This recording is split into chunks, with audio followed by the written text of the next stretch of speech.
เว้นใส่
ค่าลุ้นน่ะหมอ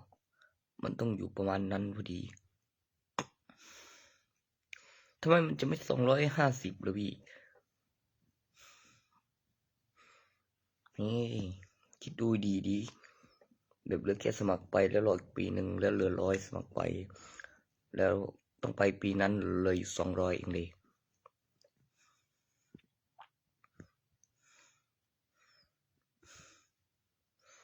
ผมจะลุ้นเป็นหยังผมสมัครไป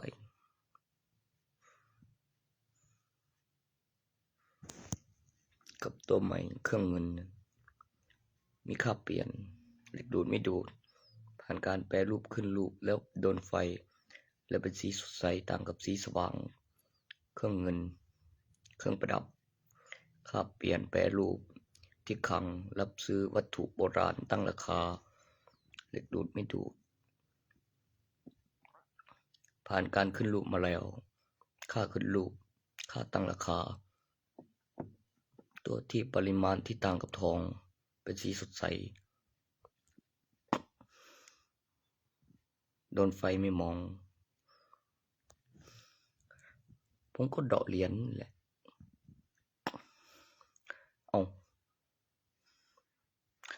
รางวัลเหรียญทองได้แล้วบัดนี้แล้วเจอ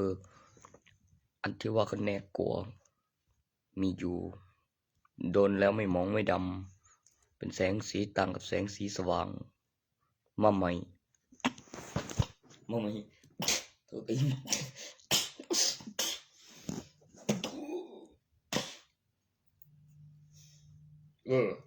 คือปะโตมันสิไงสิ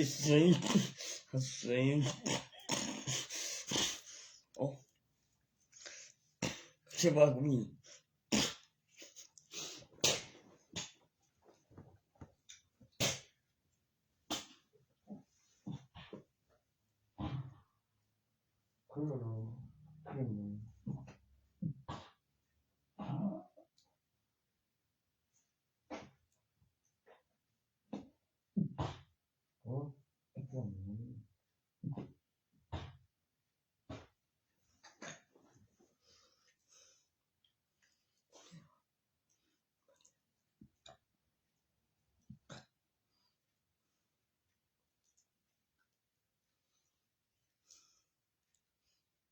โดดเรียนอยู่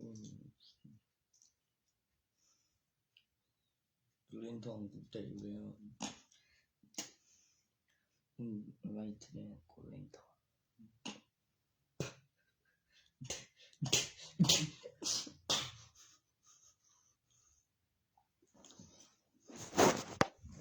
ก็หลักฐานวัตถุเดปีพศมีที่เดียวในโลกหรือบ่มนุษย์นะบ่การจดจำการพัฒนาเป็นหลักฐานวัตถุ ต้องปอกเป็น10ตัวจะเจอวัตถุโบราณโผล่ออกมานั้นมันต้องเอาปอกค่าขึ้นรูปแยกออกจากแกนแล้วเอาแกนไปชั่งน้ำหนักนั้น10 บาทละได้มีค่าขึ้นรูปค่าแปรรูปก็ค่าเปลี่ยนแล้วเป็นเส้นเงินเป็นทอง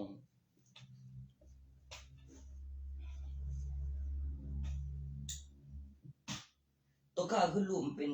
เพราะอย่างบอกก็มันผ่านการนวดเด้มไปจับดูก็รู้ผ่านการใช้งานผ่านการออกกำลังก็ขึ้นรูปโอ้ยมันสิบอะไรจะตัวออกมา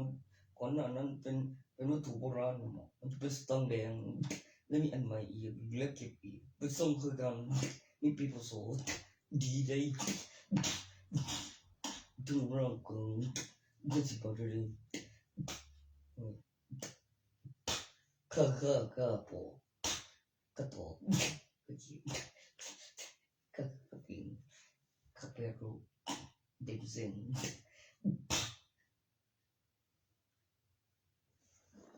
ไอ้บอกไปซื้อมาใส่ก็เบิ่งราคามันทีละก็ไปซื้อที่หามา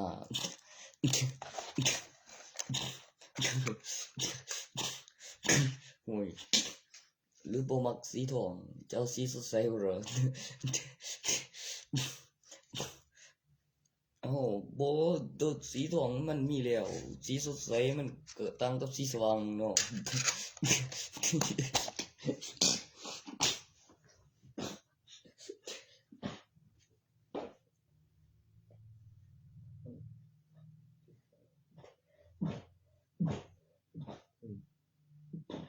Olha bom, porqueกันจงพลังมันบ่มีอ้นเว้นแต่กันจอมพลังที่ว่ากูบ่เห็นอีหลีได้ใส่อ้นนั่นบ่ทันได้ตายบ่ทันได้จัดงานศพอีหยังเลย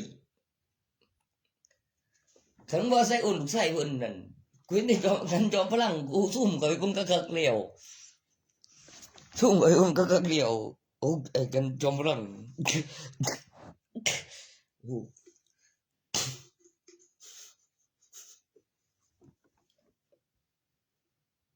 ใช่โอ้ยมันตายนะมันโอ้ดินเขาเนี่ยใส่หมูขึ้นทีเนี่ย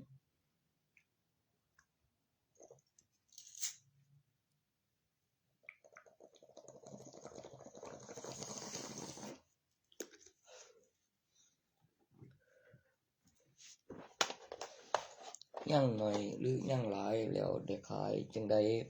มันก็ต้องเติมจำนวนเงินกับปรับปริมาณที่ต้องเพิ่มเติมกับฟาร์มแล้วก็ต้องเอาไปให้ทหารแบบเป็นปีก็มีมหาวิทยาลัยกับกำหนดอายุค่าลุ้นดวงแล้วแค่สมัครไปแล้วสูงถึง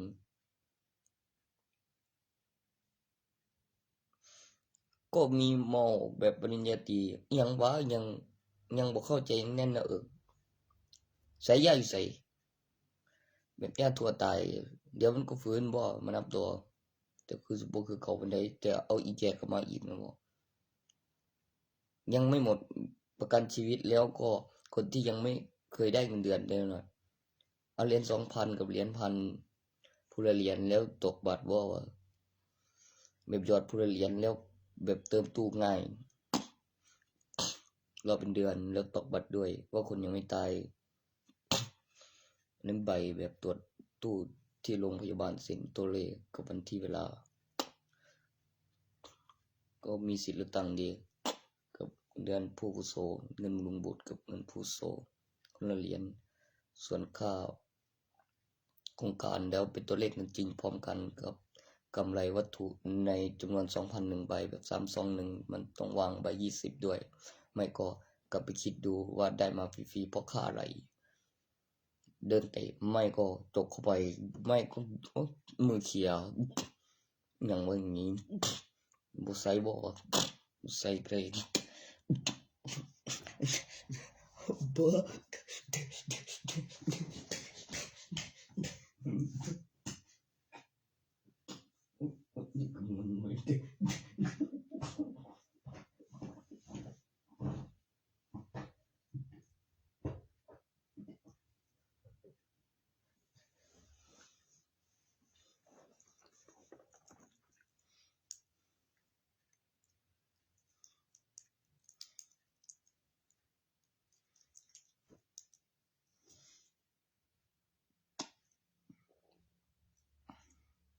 บ่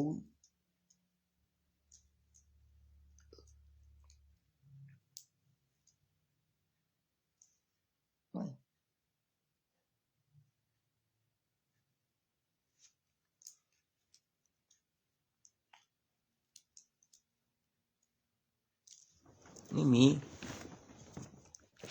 เมื่อกี้เขาไปซื้อของด้วยกันบักคิวว่าไปก็บ่ได้ใบบักโซกไปกลับมาก็บ่เห็นอ้ายผู้นึงก็บ่ทันได้ไปทหารมีกูแซมอะไรแล้วก็มีว่าแบบโทรหาเพิ่นหน่อยแล้วกูก็อยู่กิ่งสกาดอ่านสามารถสันใส่หมอใส่หมอสารก็บอกให้โทรหามีของบ่กูก็เลยขึ้นบินเองแบบแน่นหน้าอกมีเลือกลงก่อนหน้ากำหนดผ่อนพันแต่จะไปใส่กูเตรียมไปเองเล่นเองกูล่ะแบบได้เลื่อนและติดหน้าด้วยแล้วมีคนทำนาอยู่ไกลเลยเห็นวิวแล้วก็เห็นบ้านพักปี1ปี2แบบใบทะเบียนบ้านทหารไม่นอนเดียวเฝ้าข้างหน้าไปซอยมุมถนนได้เลื่อนขึ้นด้วย2ชั้นข้างล่างครัวข้างบนห้องนอนกับอาบน้ำข้างบนห้องส้วมล่าง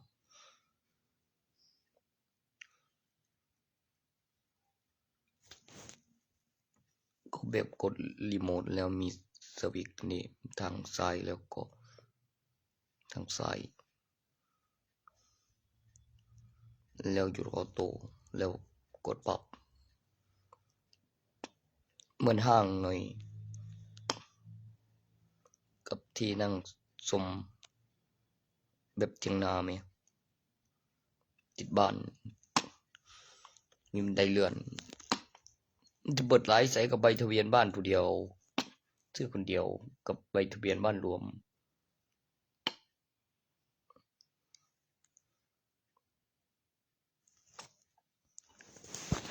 นี่จะเอาหนังไหนได้เรียนขึ้นส่งเมืองโคตรบ้า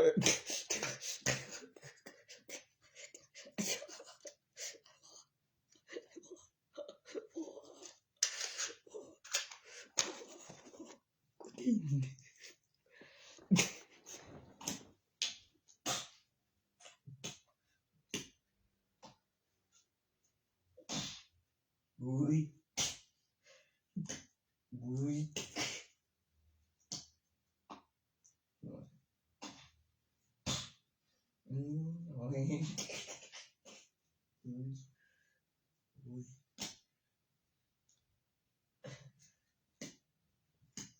เสียงมองกูเยอะ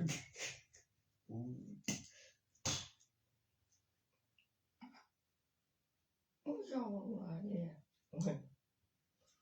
ใจวิ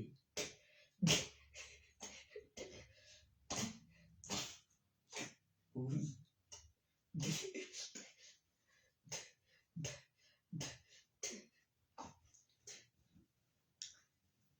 บุยอย่าว่าบุย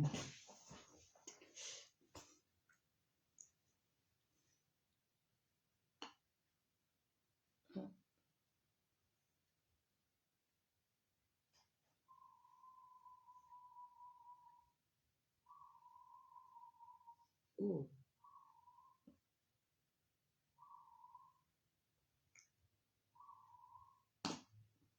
บุยโอ้โหตัวเดียวเลย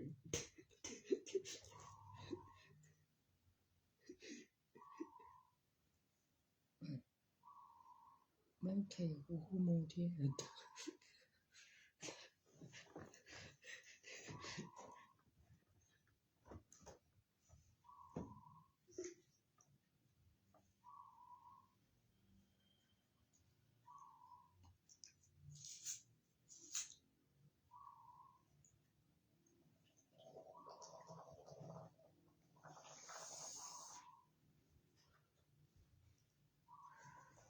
บุย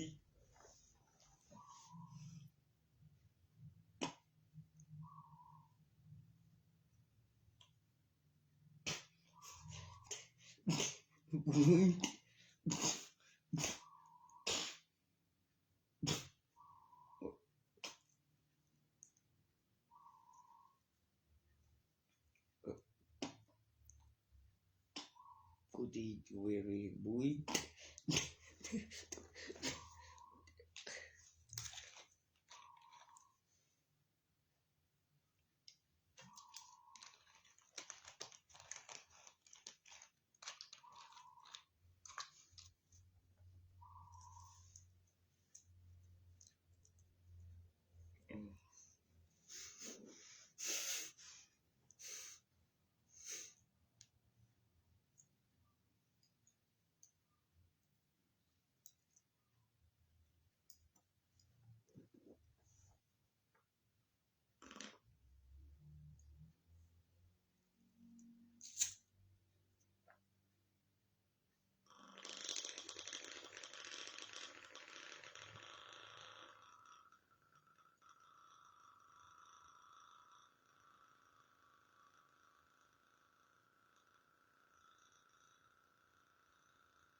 ค่าแรงขั้นต่ำ300ตั้งราคาของไม่เอาไปเพิ่มให้เขามึงจะเอาเข้าไปทำไมนี่มัน4,000 หาคนมาซื้อเพื่ออะไรมีคนมีเงินนั่นเด้ผมก็บอกอยู่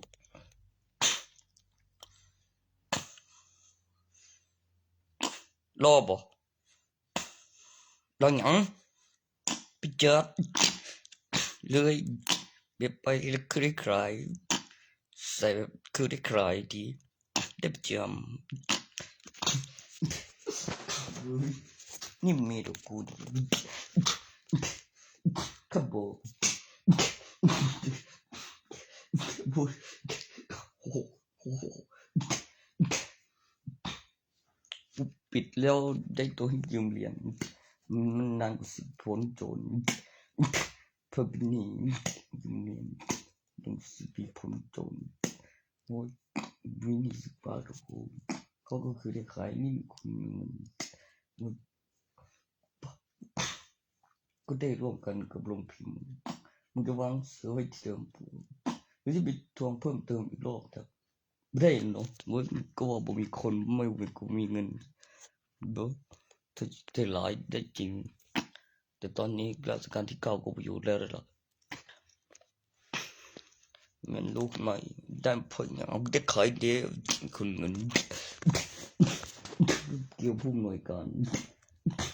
ก็พูดให้ได้โอ้แม่งโอ้อะไรเพื่อนหัวหน้ามันนี่วิ่งนี่เก่งมากน้องคนนั้น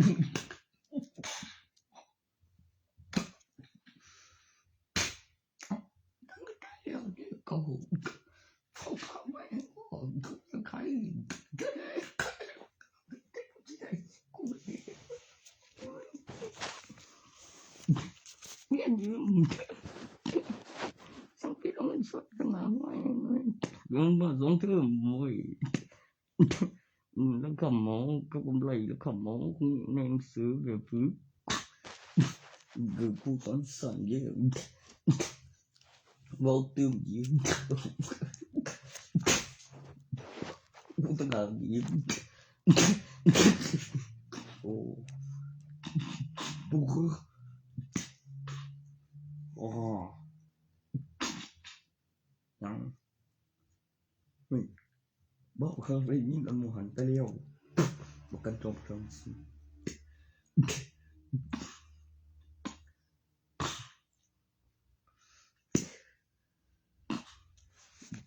ถ้ามาใหม่มาแรงกว่าสีสว่างมากสีทองนะบอกสดใสอยู่แปลกใหม่สัตว์เลี้ยงเพิ่นประหลาดถ้าพูดเรื่องสัตว์เลี้ยงในฟาร์มอีกถ้ามียักษ์ในวรรณคดีหรือคือมีนรสิงห์อยู่ด้วยที่มันตั้งชื่อลูกว่าประหลาดสักครั้งละมึงเอ้ยมันจะเอาไปตั้งชื่อสัตว์เลี้ยงแล้วถึงปัจจุบันตัวที่เข้าใจอยู่สืบพันธุ์ไปขยันสืบประหลาดแปลกใหม่แบบหมูก็จะมีงวงมีงาถ้าพูดถึงเรื่องวัวตัวแม่ก็มีเขาขึ้นมาถ้าหมูนะบอกต่างหลายตัวผู้ตัวเมียถึงจะมีงวงมีงาถ้าเป็นสัตว์เลี้ยงถ้ามีไว้สืบพันธุ์เป็นขยันลูกเป็นฝูงเอาอยู่ที่ตัวลูกใส่กับหมูมีกล้ามผุนจะรู้จักกูจอตัวผุนงงมีงาตัวน้อยนั่นไงท่องมาเห็นบูซากับไว้ประหลาดทุบไปไหมกูจะจัดพิธีกรรมเสริญไม่ยังบอกว่าไว้วิ่งมาดูดนมแล้วแขนเสือกไว้แล้วมีเวลาไว้มีใจป่อนานขดนมแขนเจอมีคนแกล้งมันอินเตอร์เสือกแล้วมีร้านน้องจับแขนคอดูต่อย้อนทั้งสมกวนไว้กะใจมันร้องไวๆปลุกเสกมาของสวรรค์เลย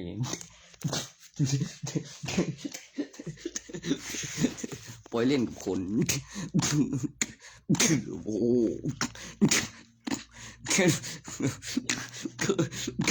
เฮ้ยร้องเลยเด้อ ไปหาปลอดไม่กูตะเกินนั่นไงเลี้ยงหมูเป็นจุดวิ่งจุดน้ำเองอุ้ยจุดว่าแล้วมันจะเลี้ยงไอ้ปลอดนอนนอนดึงดูดนมแกะ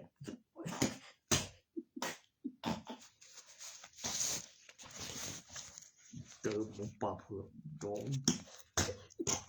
เป็นหมูบานโอ้โหเบยป่าเผือก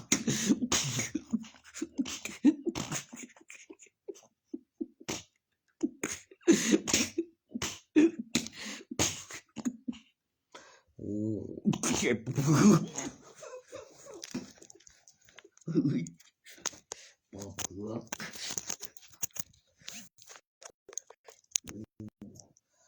ป่าเผือกโอ้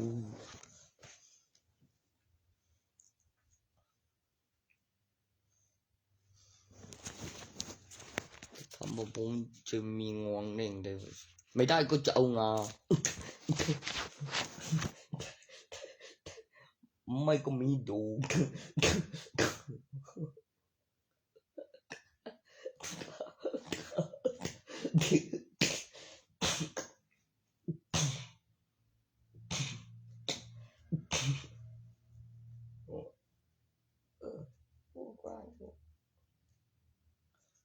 ดูสิแบบทำไมมันถึงมีบินเปียขึ้นมาแล้วมีฟาร์มมันต้องเอาอาหารไปด้วยไม่ใช่แค่มีวันหยุดเสาร์อาทิตย์มันต้องมาส่งอาหารทุกวัน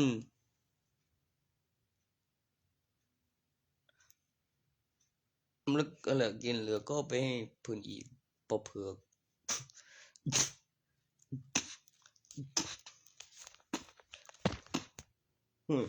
ลูกเว้ยโอ้โห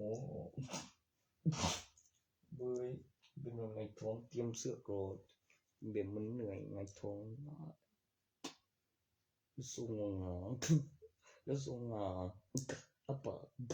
ทุกปกติมันก็เสกมาได้อยู่แต่ตัวที่เสกมาอะไรมีตัวผู้ตัวเมียด้วยตอนนี้แบบถึงจะได้มันแล้วอุ้มไปเลี้ยงโตกับเตรียมขนนมที่ซื้อเองก็วิ่งมาดูเองกับเวลามันผมโตหน่อยพวกนั้นกูเคยเลี้ยงอยู่ตัวหนึ่งกูว่ากูจำได้อยู่นะมีคอกมีกบเพงมีที่แล้วก็มีที่มากินนม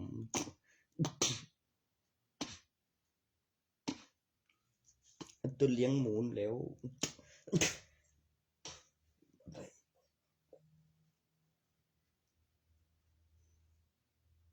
ถึงปัจจุบันโอ้ยถึงปัจจุบันตำนานนิยายมีจริงนรสิงห์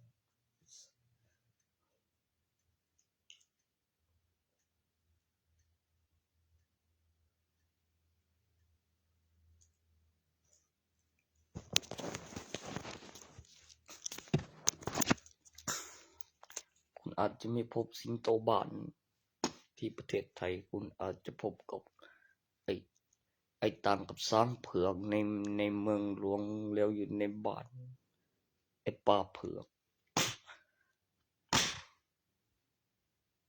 มันเป็นหมูไงบอกว่าเป็นหมูคือว่ามีเขียวมันตันตัวผู้เมื่อกี้สงครามทางกัมพูชาจีนมันจะกูบาตัวเทพเขาตัวสืบพันธุ์เป็นขยัน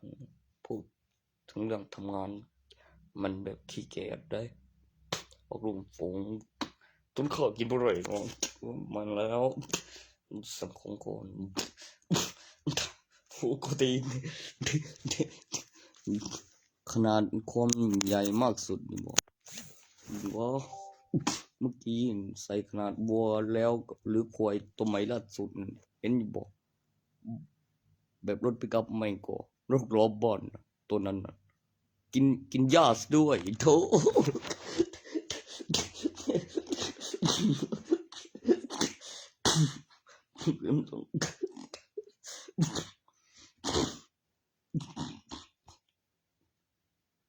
นั่งได้บ่ใส่เหมือนแค่คนเดียว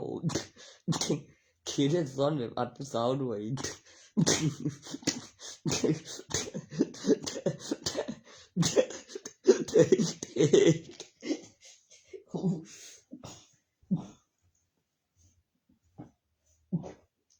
บ่ต้องเข้าขอถ่ายครับเว้ยขึ้นมาเลย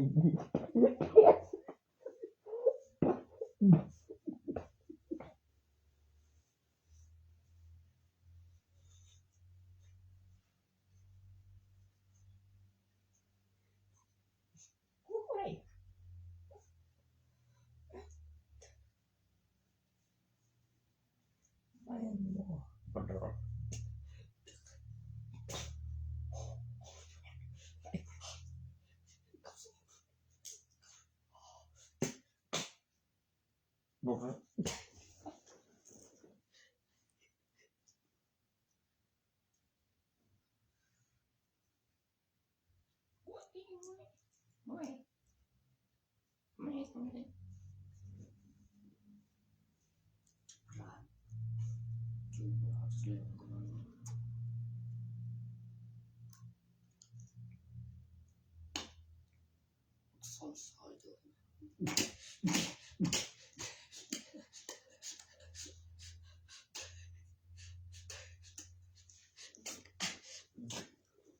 โอ้ย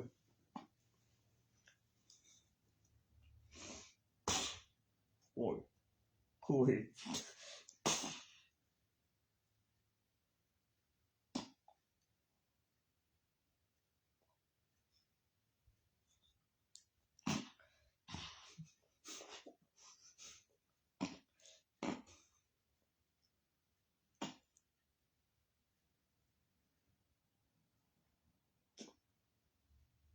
มันสิวางกันนี่บ่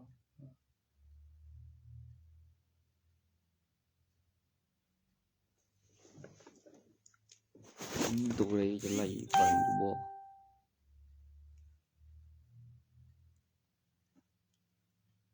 แล้วก็มี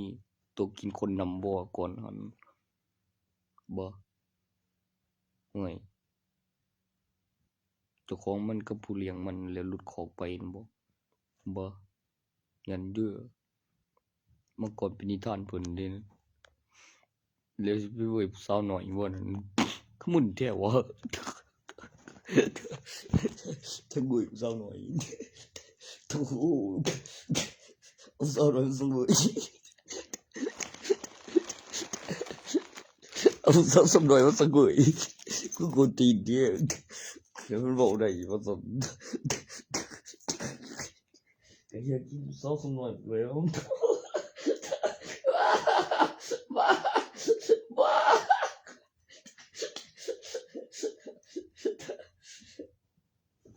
มันตัวว่ากูเสกมาแล้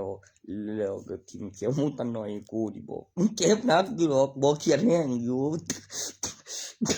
กูสิเครียดแห้งอยู่เรียวอ่างนิทานมันเจ้าผู้สาวสำน้อยกูดิเรื่องผู้สาวยัน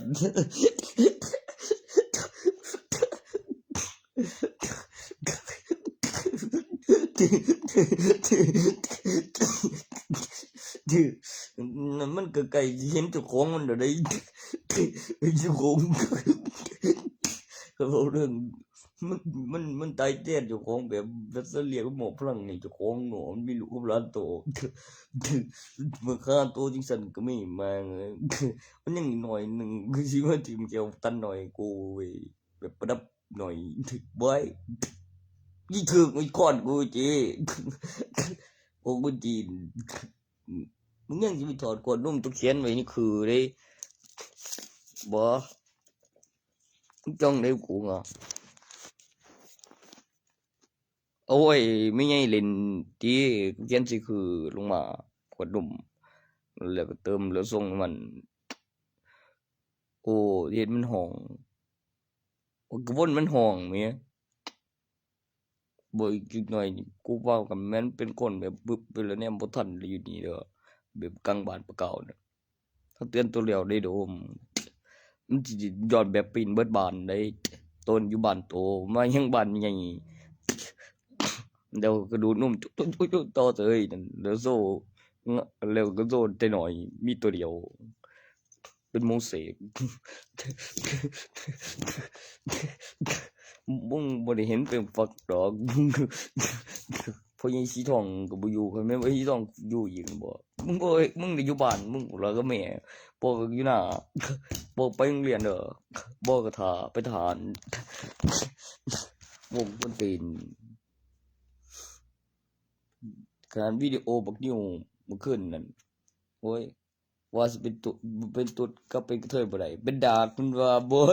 บ่หาบ่เนี่ยก็เป็นดากเลยดากโอ้ยดาก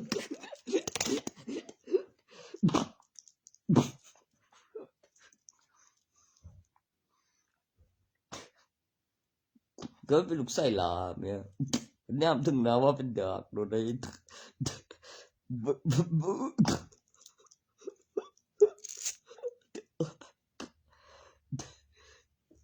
โอ้แนมนะว่าเป็นดากเขาฮอดบ่เนาะบ่แม่นได้แนมถึงนะเป็นดาก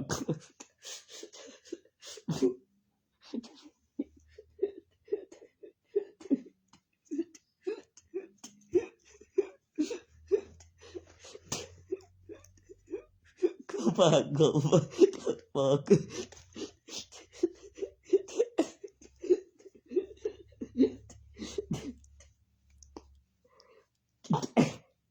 หน่อย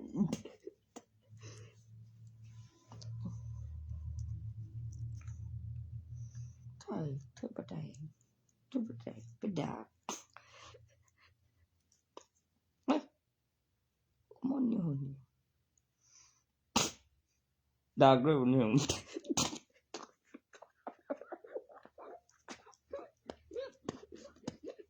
คือกับดากได้ไอ้ดากดากดาก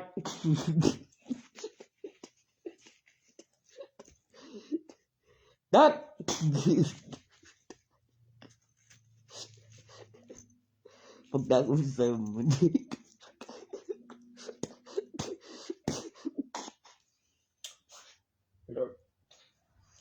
ดากอุ้มเสริม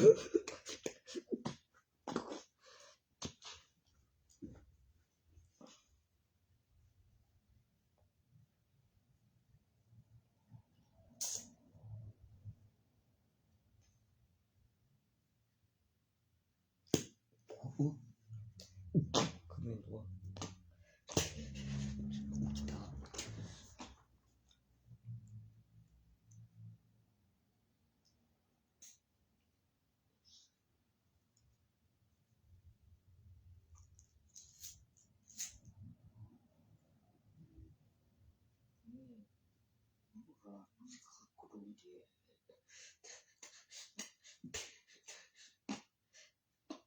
10 ปีแล้วเว้ย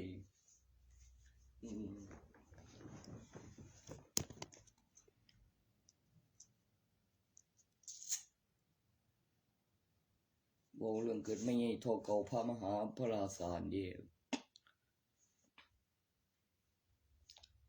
ก็มีโตผู้ใหญ่ไปกับหลานแล้วกูเช็คอินไปก่อนแล้วบอกได้กูก็แซมเว้กับปั่นก็ตีแล้วทำเงินถึงเถียง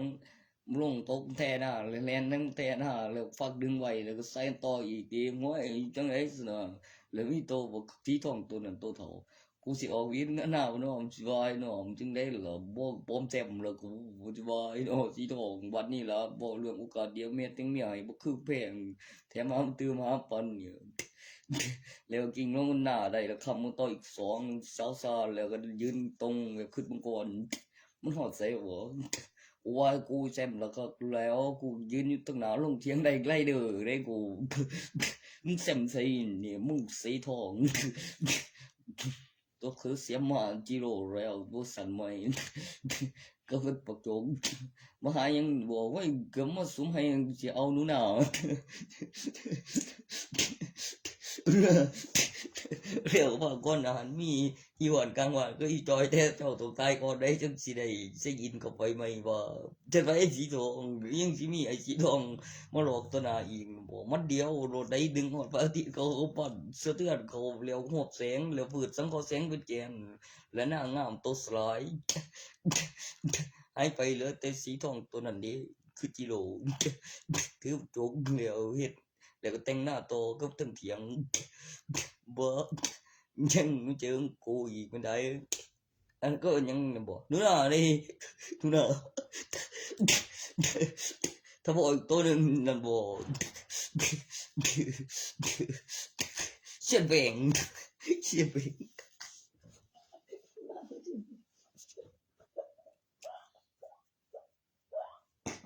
ไอ้ส้มกัน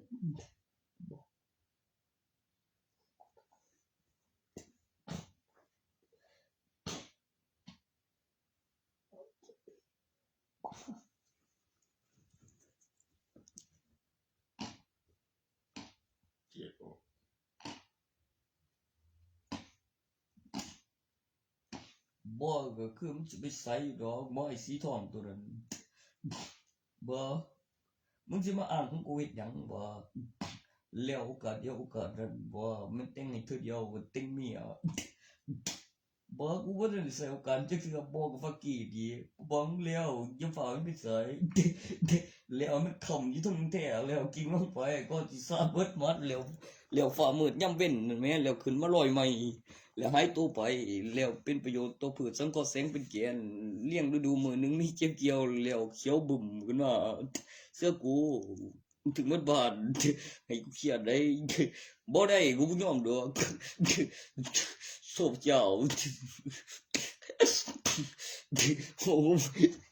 บ่ไปแจ้งมายังบ่เห็น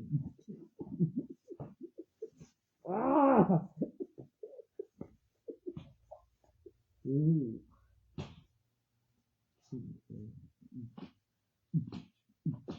บึ้ง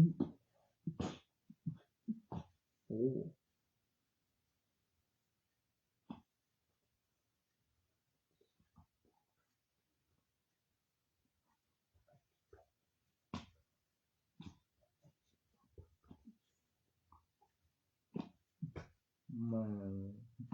มันยอมเกลียวเลย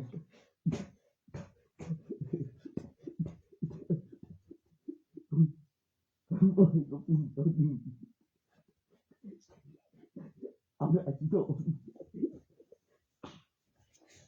ว่างบินฮอดสร้างนั้นตอนใดบ่ยังคือซื่อๆบ่ผิดดอกบักไอ้สีทองเพิ่งเฮ็ดไปกับหลานตุนนั่นแน่นอนอยู่ดอกคันแม่นมีพยานสิฟ้าจริงลงแท้ทางนำกันต่ออีกต่อยแล้วสิน้ำมาบ่ทันละต้องดึงเอาแสงสุริยันนำลงแล้วยังบ่ยอมตายอีกแล้วก็ยืนเบิ่งต้นเถียงความจริงแล้วมึงสิเป็นบ่แล้วก็สิน้ำจะเป็นแซมแดงได้วะ เขาว่าไอ้สีทองน่ะบ่ไปเบิ่งเจดีย์มันแม่นหยังก็บ่เชื่ออยู่วัดแหมเฮ้ยมึงสิบ่ฮู้จั่งใดเขาสิเรื่องหยังเนาะมัน10 ปีพู้นบ่สิจับตาเสยบ่แม่นดอกมันต้องกูพี่กูของแท้ของแท้ๆว่าเด้ก็มีสิเกี่ยวหยังล่ะก็ใส่เอาอีเทิงแล้วโดดลงเทิงเถียงได้ก็ปั่นทางเลยกูเลี้ยงสิน่ะบ่เบิดหันจังสิถึงสิเอาฉันอยู่แนวไอ้ลูกดี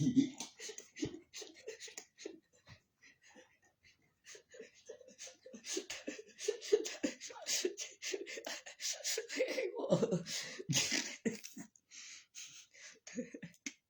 อ้ยแต่อาสีทองจังหวะเฮ็ดบ่ได้คือกูแท้แบบฮอกแสงแล้วแจ้งไมพริบตาแบบหน้าบ่ทันมืดบ่ทันลม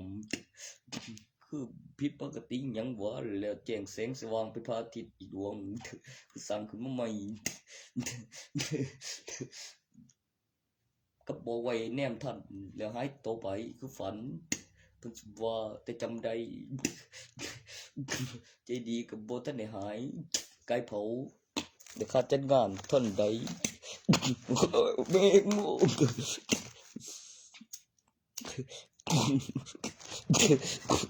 ตัวนั้นน่ะนะสิจัดอีกได้จังได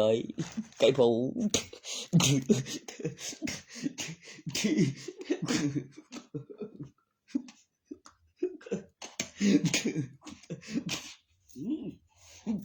ไก่เผา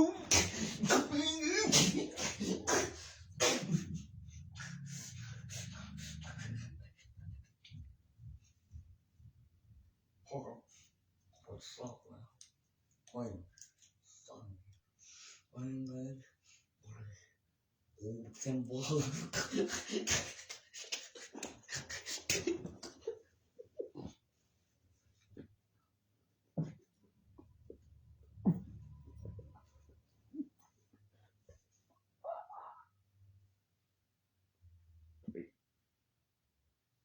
เบอร์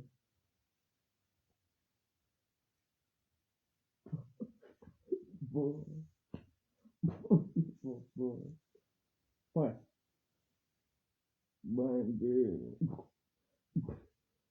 มันบ่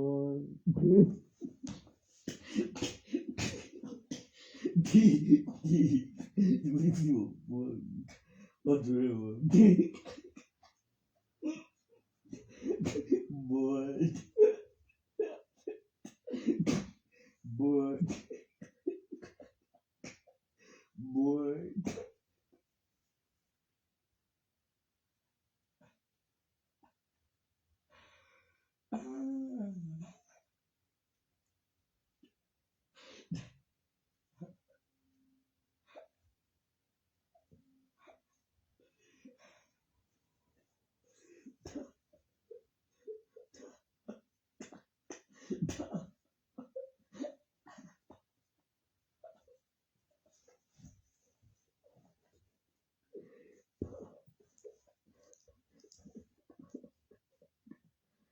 มัน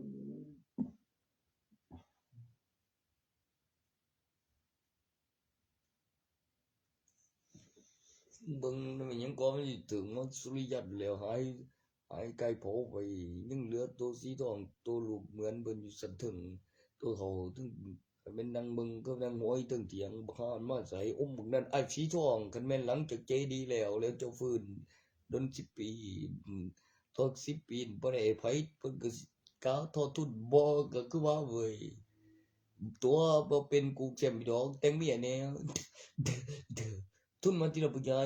ไอ้กูก็นั่งอยู่ตั้งนานเด้แชมป์บ่กันแล้วกูมีบัตรประชาชนมีหลักฐานนำใดผู้ตัวตนที่มาที่ไปเข้าใจบ่มึงขี้ตัวเบิ่งบัตรมึงก่อนบ่มีกูสิเข็มมาแล้วเลยบ่ไอ้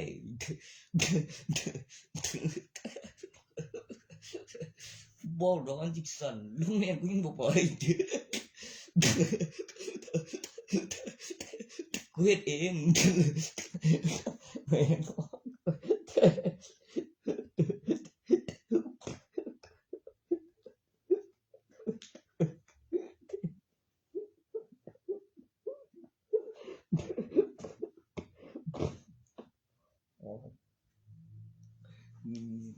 ตัวปุนตีนกูหันนั่นบ่แบบคือจังไดมีไผสู้ได้บ่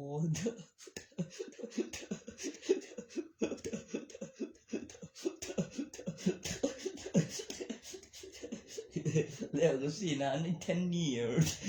สินะแบบ10 years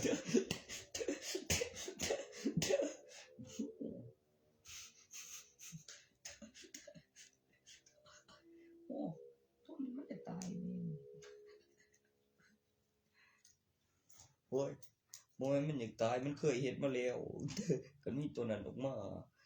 แล้วบ่แม่นความฝันแล้วเว้าแบบตอนแจ้งบุ้ยเอาติดก่อนนะมันจะหัวแสงเขาเอาติดบองทั้งกระบองหมดด้วยโอ้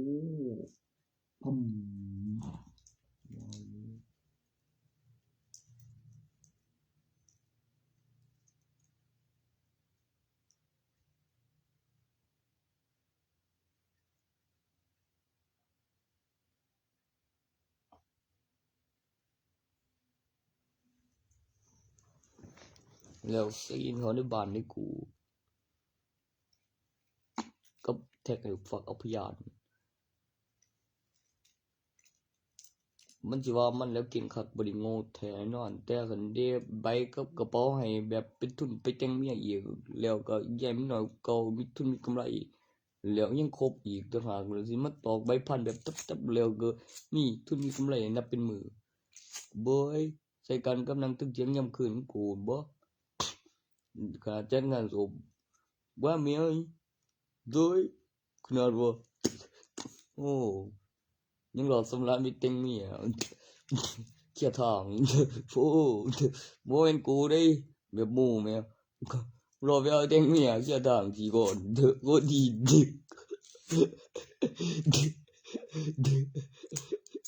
นั่นเว้ยกูดี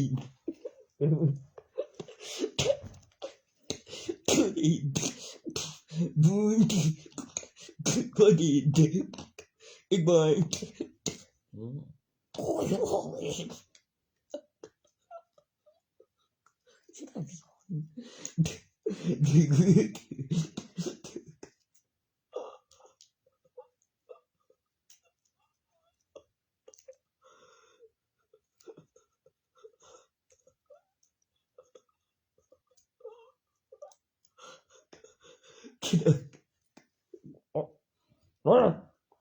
ต้องเกิดไว้เลย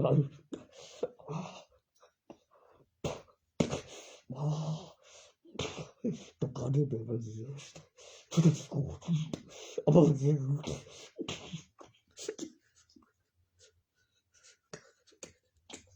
เลย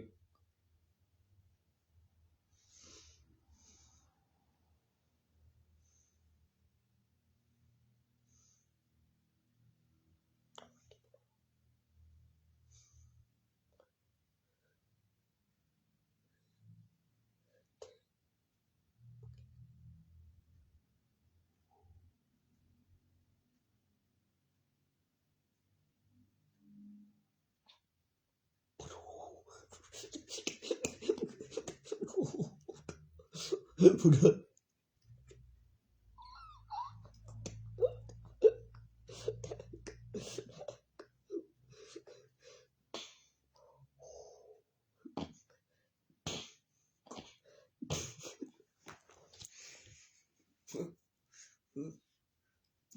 บ่เฮ้ย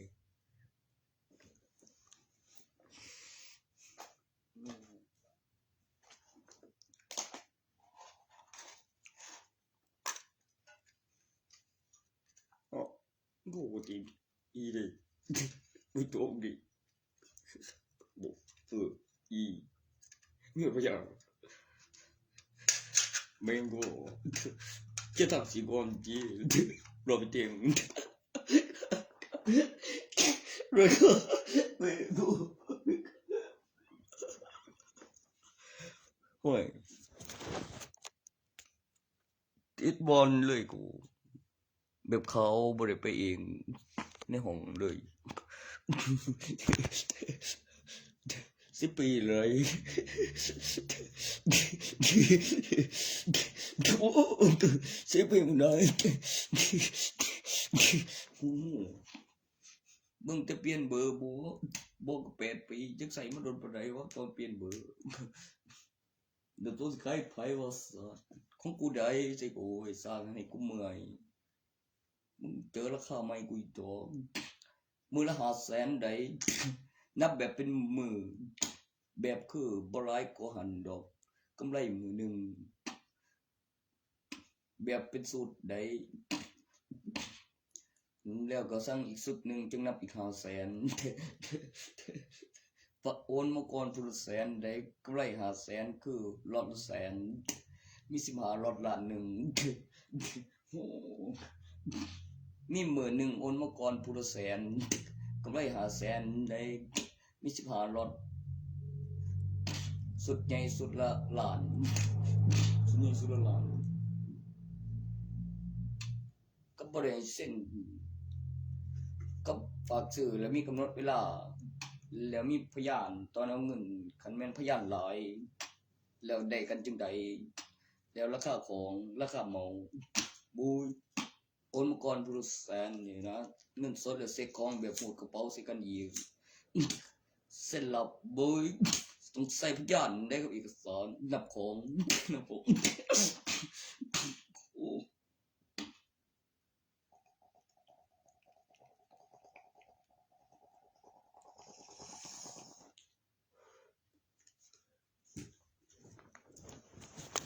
เอาบอกว่าก็ได้ตำเนียบรุ่นเด้แต่มปลายมันจบผมเกิดมต้นเด้แต่เกิดก่อนผมแต่ตำเนียบรุ่นในเล่มเดียวกัน มีมต้นกับมปลายแล้วใส่ผมบอกเรื่องหยังซะก็ฝาก เรื่องยังไงโอ้ยกูก็เว่าสิเลยล่ะกูเป็นหลานได้กูสิอ้ายสีทองว่าซั่นก็เบิ่งโตแล้วก็ไปฟัดใส่เธอผู้อื่นเว้ยก็น้อก็อ้ายสีทองเต้นอาหารตวนเสยใจสามที่คือตีนตัวนั้นเว้ยตายก่อนอูทีดีเมื่อกี้ละพอเบิ่งตะเกือนแล้วก็มีกบกยุ่มมันเด้งบ่เห็นบ่กบยุ่มนั่นบ่เห็นบ่กบยุ่มช่วยแพงเงินบ้านใหญ่นั่นกลางบ้านโอ้ยเออมึงว่า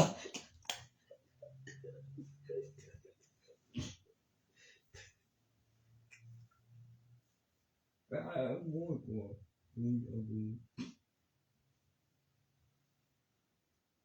โอ้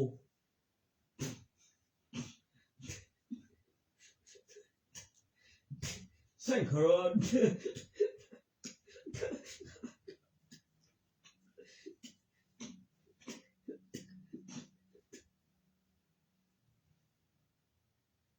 โบ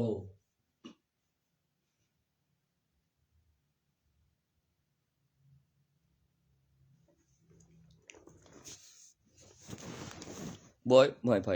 บ่ไปซื้อทางอื่นได้เป็นเบอร์ใหม่ก็ไปยังมีคนบุกเล่มอีกเว้ยว่าใส่วัตถุขอซิมกูเก็บไว้กูโทรไปได้กูก็ซิมกูเก็บไว้ก็สิขายตัวน้อยบอกเล่มเบอร์เธอมีโทรลงมาเอาไปนำได้กูจากนั้นบ่บอกเลยแล้วเงียบไปปรับราคาไปเทไปได้คือเด็กร้อยถูกแข่งบ่ได้คักบ่ให้เปลี่ยนเบอร์ใหม่เอาไปนำได้กู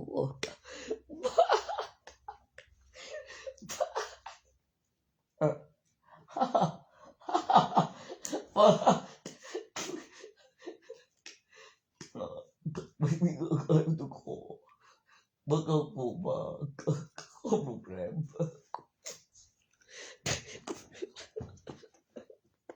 บ่บ่ให้โดนเครียดมาก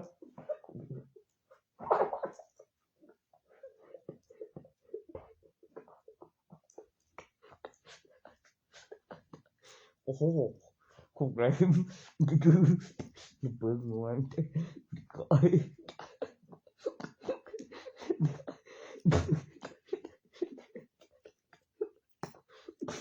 เจ้าเบอร์นั้นมัน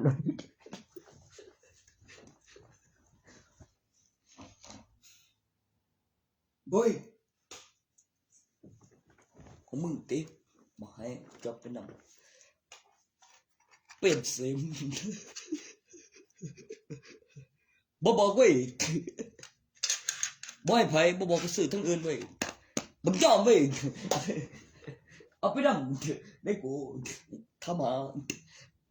แม่นมึงสากเล่นเบอร์ใหม่ฮอดปัจจุบันกูขายอีกน้อยโอนมาก่อนพุทธแสนมือเดียวเบิดนับของออกเข้านำ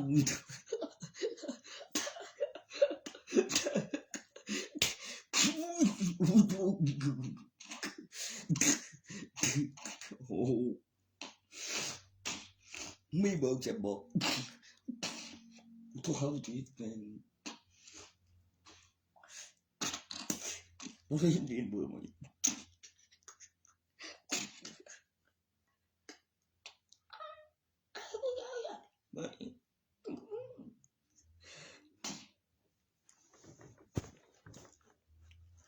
บ้านนี้ก็มีแล่นมาเป็นผู้สาว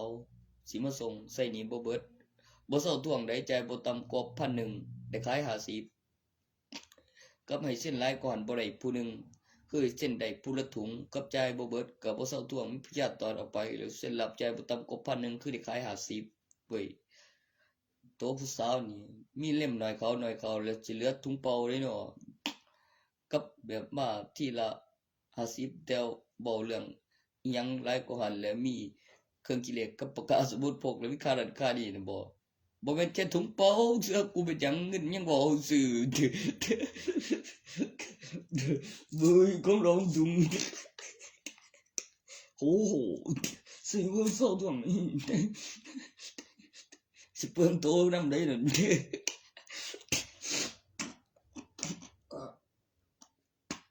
มันท้องเอานี่ที่ว่าเราทำเอาดิ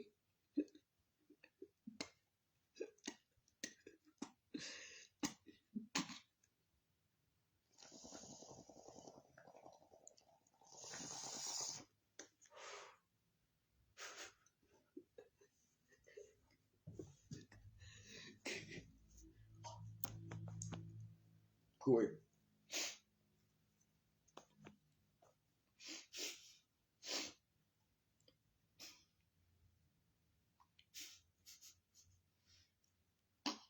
อันนั้นบ่เลยสิกินข้าวในบ้านแล้ว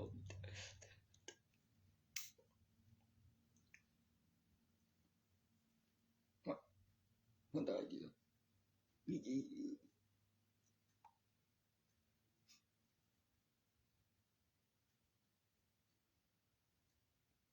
เดี๋ยวโทษทุนเดี๋ยวละพ่อใหญ่เจ้ามาเอ้ย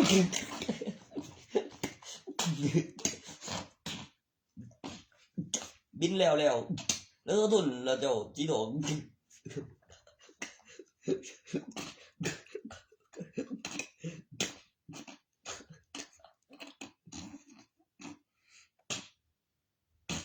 โอ้เก่งแฮงเด้บ่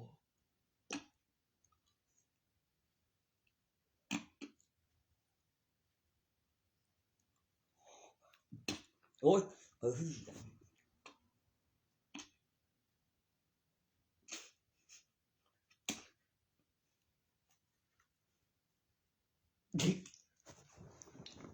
ว่าโวยวายใส่กูเจอดอกเด็ดดอกไหนสิยกเพลงบ่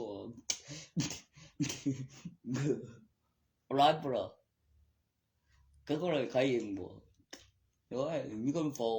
บ่คือผู้บ่าวคือกูเว้ยบ่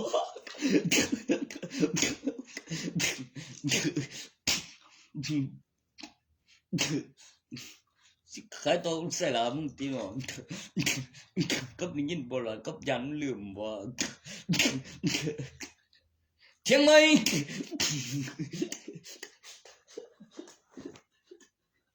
เฮ้ยเขาที่อยู่กูดีไหม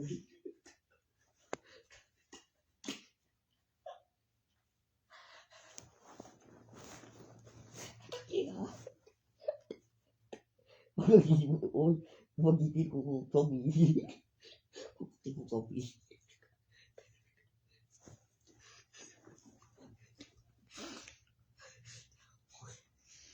เดี๋ยวว่าต้องกินกูต้องมาตาตัวนี้ก็ต้องโซ่เด็ดดอก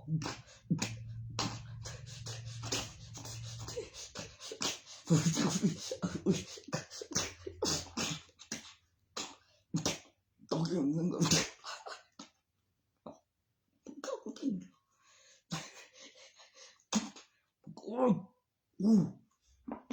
เขากินตัวเลยดอกกันเลย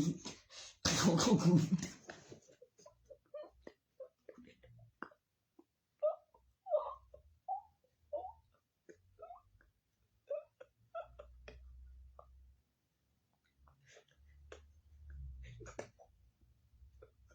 อ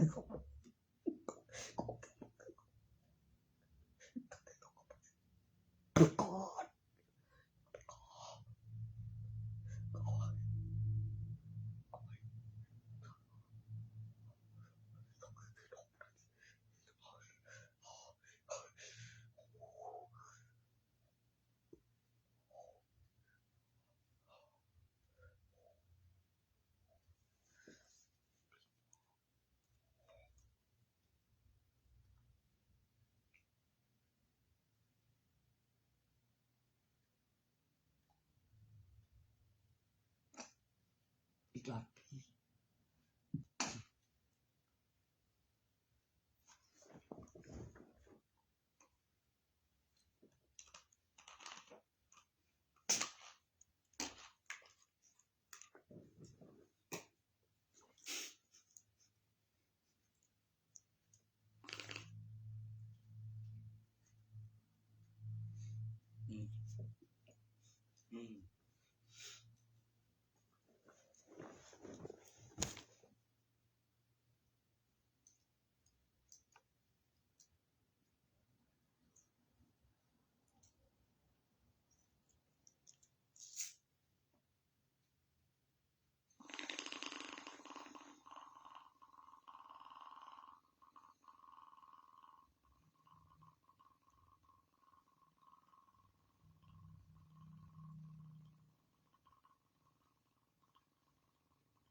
หรือใส่หมวก